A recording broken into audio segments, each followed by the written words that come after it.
Hi friends, இது ஒரு ஈஸியான வேலை தான். இருந்தாலும் ஒரு வீடியோ எடுத்து போட்டிருக்கோம். இது எதுக்காகன்னா, இந்த பைப் வந்து ஹெட் ரூமில் வந்து வச்சு அப்படியே கீழே இறக்காம விட சொல்லிட்டாங்க. ஆனால் அப்படியே விட்டோமா, அது என்ன ஆகும்னா கீழே வந்து தண்ணி ஊற்றி திரை வந்து டேமேஜ் ஆகும். அது மட்டும் இல்லாமல் திரைக்குள்ளே தண்ணி போய் ஃபுல்லாக திரை எல்லாமே பேத்துக்க ஆரம்பிச்சிடும். திரை வீணாக போயிடும். அப்புறம் சீலிங்கும் கொஞ்சம் கீழே லீக் ஆகிறதுக்கும் அதிக வாய்ப்பு இருக்குது. ஏன்னா சந்துங்களில் தண்ணி போச்சுங்கன்னா அதிகமாக வாய்ப்பு இருக்குது. அதனால் நாங்கள் என்ன பண்ணோம், ஒரு பைப் ஒன்று போட்டு பைப் அடித்து கீழே இறக்கி விட்டுட்டோம். அதுக்கு வந்து ஃபஸ்ட்டு ஒரு எல்போ ஒன்று ஒட்டிட்டு இந்த பைப் எடுத்து கட் பண்ணிட்டு அந்த பைப் வச்சுட்டு அளவு எடுத்துகிட்டு ஹோல்ஸ் ட்ரில்லிங் மிஷினில் ஹோல்ஸ் போட்டு கிளாம்புடைய பேஸை வந்து ஃபஸ்ட்டு அடிச்சிட்டோம். உள்ளே அடித்து அதாவது ஒயிட் சிமெண்ட் போட்டு டைட் பண்ணியாச்சு. ஒயிட் சிமெண்ட் வந்து அந்த கிளாம்பில் வந்து எப்பவுமே ஒயிட் சிமெண்ட் போட்டுங்க. டைட் பண்ணிட்டு ஒரு கல் ஒன்று, சின்ன ஒரு கல் ஒன்று எடுத்து அடிச்சுக்குங்க.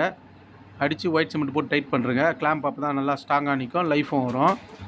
அதே மாதிரி அடிச்சுட்டு அதுக்கப்புறம் என்ன பண்ணுறீங்க, இந்த பைப்பை தூக்கி சொல்யூஷன் போட்டு எல்போவில் ஒட்டிட்டு கிளாம்பு போட்டு ஸ்பேனர் போட்டு ஃபுல்லாக டைட் வச்சுக்க வேண்டியது தான். இப்போ பாருங்கள், தண்ணி வந்து கீழே விழும்.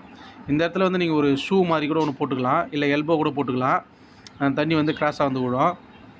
இங்கே பாருங்கள், இப்போ பார்க்குறதுக்கு எப்படி இருக்குது, நீட்டாக இருக்குங்களா? இந்த மாதிரி பண்ணால் நம்ம வீட்டுக்கு தான் நல்லது. வீடியோ பிடிச்சிருந்தால் லைக் பண்ணுங்கள், ஷேர் பண்ணுங்கள், மறக்காமல் சேனலை சப்ஸ்கிரைப் பண்ணுங்கள்.